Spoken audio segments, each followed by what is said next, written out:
Hello everybody, welcome to WhatCulture Gaming. I'm Scott, joined by James Dowse. Hello, Scott. Hello, Mr. James Dowse. Now, you were one of the lucky few that managed to get in on the old playable Halo Infinite beta that even me and Josh couldn't get into, but you've been a long-time Halo insider. So they were like, first come, first serve, here's your ticket. Dive on in. So you've been playing a hell of a lot of Halo Infinite across the weekend. Now, it is worth clarifying at this stage that it wasn't a PvP beta. It was up against a whole bunch of bots. But you could get it, you got hands-on with the game. There's a whole bunch of new features in there, like the new equipment systems and stuff like that. I just thought we would initially start with literal first impressions. What are your thoughts coming out of a few days with Halo Infinite? It feels very nice to play, which is so weird after Halo 4 and Halo 5 being a bit on the fence. And then this feels like what 343's first Halo should have been.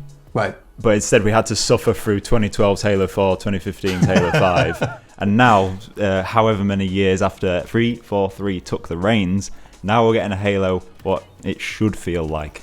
Yeah, so the thing that I need to that I really want to interrogate you with this is because you're a long-time Halo fan like me. We've all been playing for a long, long time. And there was that real distinguishable feel between the original trilogy and obviously Halo Reach as well, and then Halo 4 and Halo 5.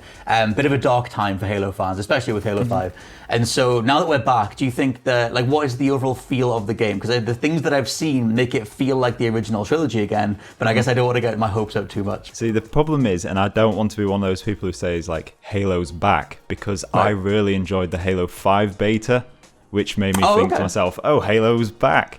And then I actually played it, and it wasn't back at all. So I don't want to say that about this. It feels like a mix of Halo 3's perfect movement mixed with Halo 5's somewhat modern shooter vibes to it. It still has elements from Halo 5, like aim down sights and stuff like that, but it mixes it quite well together, and it does work in my opinion. Right. Speaking of the mobility, one thing that was doing the rounds on social media is the fact that the new sprint speed is or the new default run speed is pretty much the sprint speed. Yeah, so how does that feel in the moment? Because to me, I'm up for a faster Halo pace, as long as they're not trying to chase the Twitch shooter crowd. Well, according to Reddit and most people, that Halo and sprint don't go together in the same sentence. Nobody likes sprint in the Halo community, apparently. I don't mind it because it makes it a bit more fast-paced.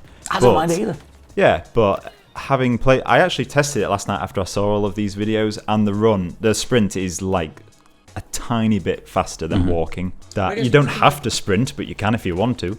Yeah, it's just the modicum of difference they're adding. It's because the overall feel of Halo Infinite seems to be old school Halo, the original trilogy Halo plus Reach, just faster. It just seems to be everything is faster, and you throw in that old experimental feel. Because another thing I was going to ask you about is the way that they've kind of re-implemented equipment. That was one thing they brought in Halo 3, and then it was only the bubble shields and all these different ways that you could throw down pieces of equipment, which I really loved. I like that added that sort of element of combat chess to it, and I feel like that's what makes Halo. And the more that they sort of moved away from that, especially with 4 and 5, the more they started trying to chase Call of Duty or the aim down sight stuff and whatever.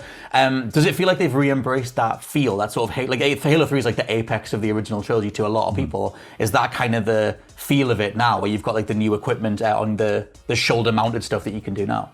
Yeah, I said shoulder and I pointed to my arm. That thing. It's just that bit. Yeah. All I'm going to say is at the beginning of a match, people run towards the equipment now. Beautiful. And I know that might sound silly, but people run straight for the overshield or the active camo. There was the grapple hook, which is in the campaign, I'm fairly certain permanently, but in the multiplayer it's just this one piece of equipment that you get. I love that they've made that a pickup. That's such a good decision. It really is good, and it matches Titanfall's feel of mobility in that area. But being able to pick up the gravity hammer, shoot towards the roof, and fly over to somebody and hit them, it was so good. It was so good. What other bits of equipment did you experiment with, or was it mostly just grapple hook? I'm fairly certain there was only, if we're including overshield and active camo, there was only 3 others. One was the bubble shield, which, not a bubble shield, just a shield that goes in front of you. And then there was the recon scanner, which might be what it's called. It's just that is what it is. Bringing your filthy Fortnite lingo in. But basically you just shoot it and it tells you where the people are. And you sent me that cool little video where somebody sent the recon scanner on a grenade and then threw it at people. Things like that are just little touches that just are so good to see in a Halo game, because you never see the finer details anymore. that whole thing of like sort of like physics-based old school Halo, where you're sort of like outthinking someone. It's not just how fast can you aim and shoot them. It's literally like, well, what if I like throw a plasma grenade onto a warthog and drive that into the middle of a bunch of people, or like whatever. That sort of way that it expands the way you think in the moment. That's Halo to me, and I feel like they kind of got so far away from that. And it's like, yeah, I guess like, did you find yourself thinking that way? And I guess like, is that just the general? Because the wider thing as well is that they brought back in Joseph Staten, who obviously worked on the original trilogy. I think his final game was Reach, and then he went away, and they got him back in during the whole hoopla that was last year when the game was originally going to come out. Terrible reveal demo, everything else, and now Stanton's back in, and there's all these rumors going around that there's going to be multiple campaigns, that like that would be a way to get around the whole problem with, how much can he really do because he's been brought back in. But if you segment the story, then I guess he can sort of touch up things on a longer timeline. Do you also think that just having him on staff has actually helped with the feel of Halo? He's been able to go in and go like, don't focus on that, do put these things back in, do have equipment. Like, it just feels like, I don't know, it just feels like Halo is back in the best way. But see, 343 had their own vision and their own vision on 4 and 5, and I guess Halo Wars 2 as well to an extent. Yeah, but they had a set vision, but it's nice having more ex-Bungie people come in and be like, right, this is how we used to do it, now do this. I'm sick of how you're doing it, so do it like this. And it's working well, hopefully. Well, you mentioned before we recorded that one of the things you wanted to point out was like that difference between the 343 games and the Bungie games. So I guess like, does that like drill down to something really specific, or is it just a general amalgamation of everything? They try to play catch up with Call of Duty and all the others, when the main thing I'm thinking about is like the release of this game is in the olden days, like 10 years ago or so, or even, probably even more than that, because 10 years ago was Halo 4, 15 or 20 years ago, Halo was the shooter, and all of the other shooters had to go to wherever Halo was. There's so much more competition with Halo to release amongst all these other shooters that like it feels like it's just amongst them now, when Halo should always be at the top. It's such a good game, and it used to be at the top until all of these other shooters came out. There was like such a specific point in like 2007, 2008 when Call of Duty's perk system took off, and all of a sudden it was like, okay, that's the way that you make a shooter. You unlock all these different things, all these different weapon mods and everything, and that's the way you go. And I feel like Halo just sort of got left to the side, and then like you said, they tried to play catch up, they put in aim down sights, they put in all these different things, and they lost that whole, like I said, combat chess original feel, which is Halo. And I'm glad that in amongst the competition, they're still going like, no, this is what Halo brings to the table, and this is why it matters. And to me, I mean, like, you go back to the old school ones, if you play a lot of the Master Chief Collection, they do feel slow, or they feel slower than the likes of Titanfall 2, Call of Duty. But I love that they've kind of gone, okay, let's make the base running speed pretty much a sprint, and let's let that be the thing that catches us up, so the general pace of gameplay is faster. Like, that seems like a way to let them keep up with Call of Duty and Battlefield. Yeah, they've definitely thought of ways to keep it Halo, but also bring in these people who are used to other shooters to come in. And I feel like it is just a very nice base, considering it's free as well, that helps massively. Like, where people can just come in and play this game, and I really, really hope that people do. Especially it being on PC as well, that really helps. It'll be like crossplay and everything. There's going to be a whole other war of controller versus keyboard and mouse all over again later this year. Funnily enough, in one of the beta tests yesterday, controllers just didn't work for like 5 hours. Whatever I did, it just didn't, because it was somewhat of a glitchy mess, but at the same time it worked really nice.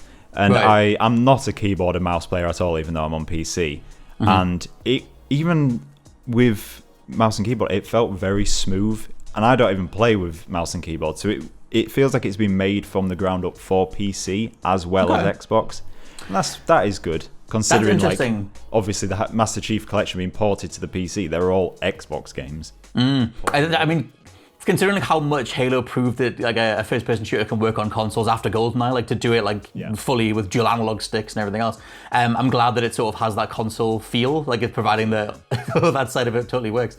Any closing thoughts, Mr. James Dowse, on the whole Halo Infinite shenanigans? Right, there is one point that I feel like I need to make, which has really made this game a bit more unique to the other Halos, that's with the AI voices. So what is there's a little... for some reason, mine's a little cube. You can change the shapes of these AIs, and mine's called Butler, right? And what he does is he's got this very, very posh English accent, and he always says weird phrases to me during the game. Like, Okay. I picked up a needler and he's like, oh, spiffing needler there, son. I'm like, who are you talking to me like that? Kebab them all, Spartan. Fear the pink mist. It's very reminiscent of Hogs of War. That old British, all these people shouting at you in British accents. And he's like, when I pick up a gun, it's like, oh, spread that on a piece of toast.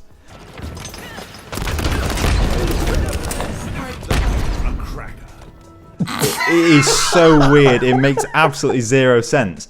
But it hilariously worked. Like, he's just like, oops. I'm not going to put on an accent, but it's just like, you've got your team has got the gravity hammer, my friend. Oh God, I don't know what that is. I'm tempted to turn it off, but I also feel like, because I'm talking about it, I actually quite love it deep down. But you can change it to other voices and stuff, but mine is Butler, and he talks to me like, all right, royal fool.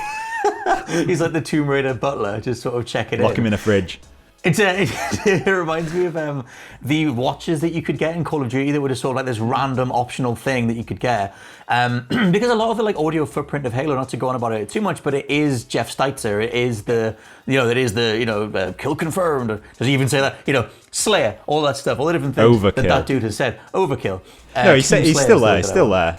Yeah. At the end of matches, he says "steak-tacular" now. I don't know what that means. Okay. Why is he saying that? They had him getting carried away for a while with all the different kill-tacular stuff. In Halo 2 Anniversary, they made him say some weird things. But he sounds like he's back. He sounds good now. That's cool. Yeah. I guess overall the environment that I have to assume is brought about by Joseph Staten being there means that the likes of even Steitzer can be like, this is a good project to work on. It feels like the original people are there again. So yes, let us know what you think down in the comments below if you managed to get hands on the Halo Infinite beta. What stuff did you like? What was your name of the AI? What weird pieces of toast did you have things spread on? For now though, I've been Scott from WhatCulture.com. And I've been James from WhatCulture.com. And we'll catch you next time. Bye-bye. Bye-bye.